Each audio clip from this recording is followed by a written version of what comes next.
Good morning. Hello everybody. Sarlekha. Sarlekha में आज हम लोग रेखा के विभिन्न रूपों के बारे में पढ़ेंगे। इसमें से पहला है उस दो बिंदु से होकर जाने वाली रेखा का समीकरण। मतलब दो बिंदु दिए होंगे और उससे जाने वाली रेखा का समीकरण हम लोग ज्ञात करेंगे। पहले पढ़ चुके हैं, फिर से एक बार रिकॉल कर रहे हैं इसको। पहला बिंदु है x1 y1, दूसरा है x2 y2। दो बिंदु से होकर जाने वाली रेखा का समीकरण होता है y minus y one equals to y two minus y one x two minus x one y minus y. ये फॉर्मूला होता है। दूसरा रूप है उस रेखा का समीकरण जो बिंदु x1 y1 से गुजरती है। एक बिंदु दिया है,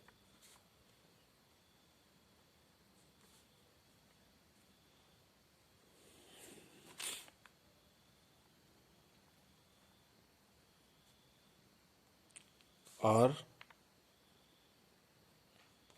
प्रवणता m है। प्रवणता हम बता चुके हैं पहले। प्रवणता कैसे ज्ञात करते हैं?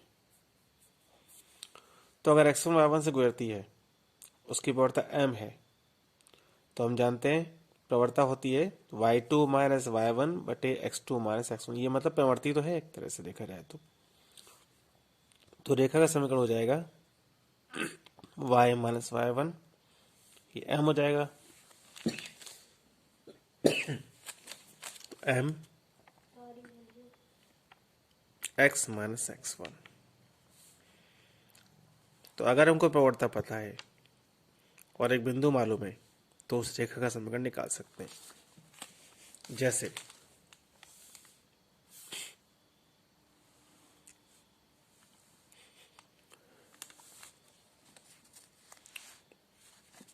ये एक्स अक्ष है, ये वाई अक्ष है, और ये रेखा है जो बिंदु 2 3 से गुजर रही है, और एक्स अक्ष से कोण 30 है। सपोज हम जानते हैं प्रवणता होती है m tan थीटा। कोण बन रहा है 30 का, तो tan 30 का मान होता है 1/√3। तो रेखा का समीकरण का सूत्र होता है y minus y one equals to m x minus x one. तो y वन है हमारा 3, प्रवणता है 1/√3, x माइनस एक्स वन है 2। क्रॉस गुणा √3y माइनस 3√3 बराबर x माइनस 2। इसको पक्षांतर कर देंगे। √3y बराबर x माइनस 2 प्लस 3√3। तो इस तरह से हमको रेखा का समीकरण प्राप्त हो गया।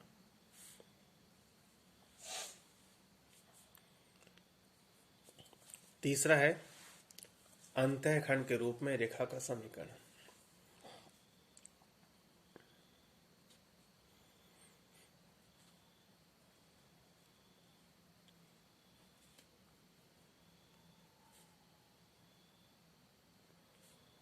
अंतःखंड के रूप में रेखा का समीकरण।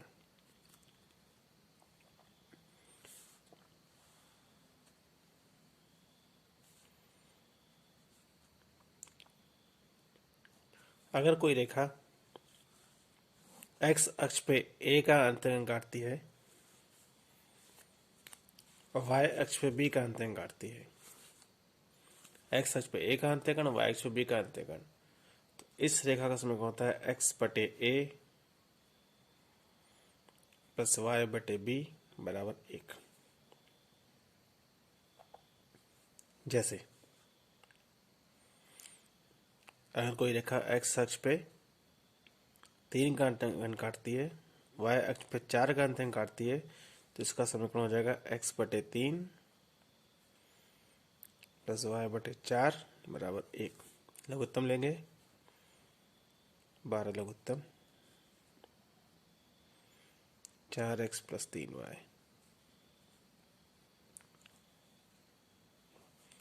तो 4x प्लस 3y बराबर 12। ये हो गया अंतःखंड के रूप में रेखा का समीकरण।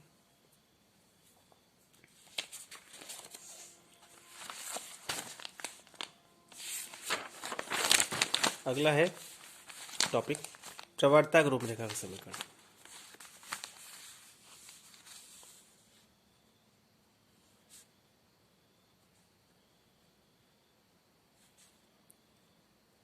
प्रवणता के रूप में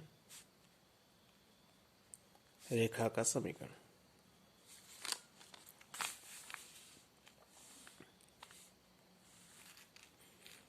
ये रेखा है, सपोज की प्रवणता हम थीटा कोण है तो प्रवणता यहाँ से ज्ञात कर लेंगे।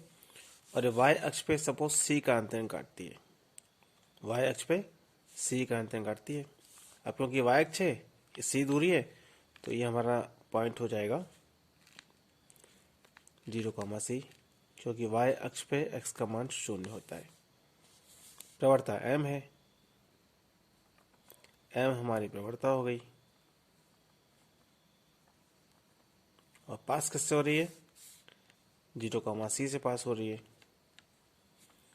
इससे पहले हमने ज्ञात किया था समीकरण होता है y माइनस y1 बराबर m x माइनस x1। ये उस रेखा का समीकरण है जो x1 y1 से गुजरती है, प्रवणता m है। तो यहाँ प्रवणता कितनी m है? बिंदु कौन सा है? c। x1 कितना है? 0। तो हो जाएगा y माइनस सी बराबर mx, यानी y बराबर mx प्लस सी। इसका एग्जांपल लेते हैं।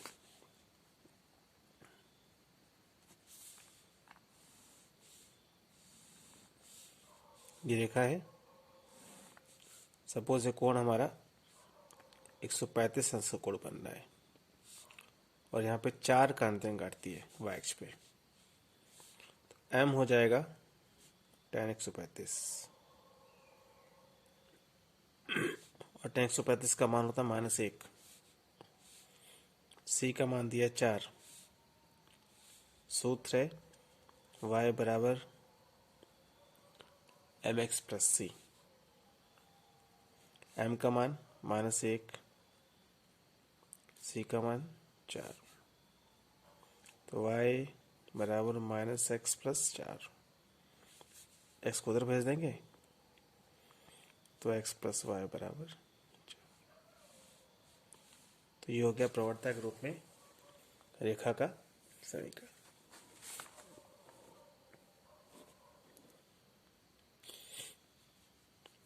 नेक्स्ट है लंब रूप में रेखा का समीकरण।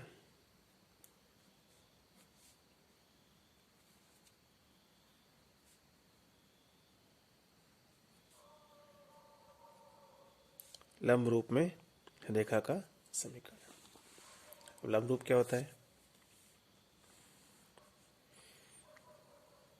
ये एक्स अक्ष है, ये वाई अक्ष है और ये रेखा है हमारी। मूल बिंदु से इस पर एक लंब डाला, हमारे लंब की लंबाई p है और ये लंब x अक्ष से अल्फा कोण बनाता है। रेखा पर मूल बिंदु से लंब डाला तो लंब की लंबाई p है और x अक्ष से अल्फा कोण बनाता है। तो इस रेखा का समीकरण होता है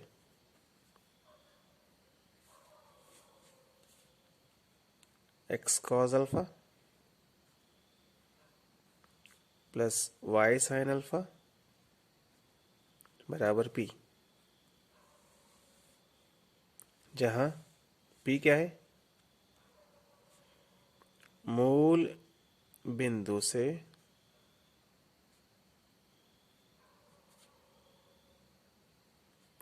रेखा पर डाले गए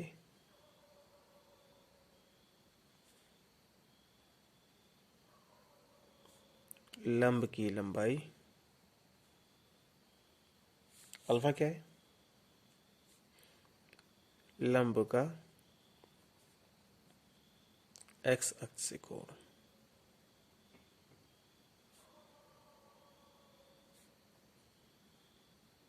तो ये होता है। इसको भी एक एग्जांपल समझते हैं। ये रेखा है, मूल बिंदु से इस पे लंब डाला, सपोज 4 है, कोण हमारा 60 अंश का है, तो अल्फा हो गया 60, पी हो गया 4, तो आंसर आ जाएगा x cos 60 y sine 60 equals 4। Sine 60 का मान हमको पता है 1/2, साइन कॉस 60 का मान 1/2, साइन 60 का √3/2, लघुत्तम 2 आएगा, तो x प्लस √3y/2 बराबर 4, क्रॉस करेंगे, x प्लस √3y बराबर 8। ये हो गया आंसर हमारा। तो इस प्रकार हमने रेखा के 5 रूप पढ़ लिए। इस पर बेस क्वेश्चन आप लोग सॉल्व करेंगे।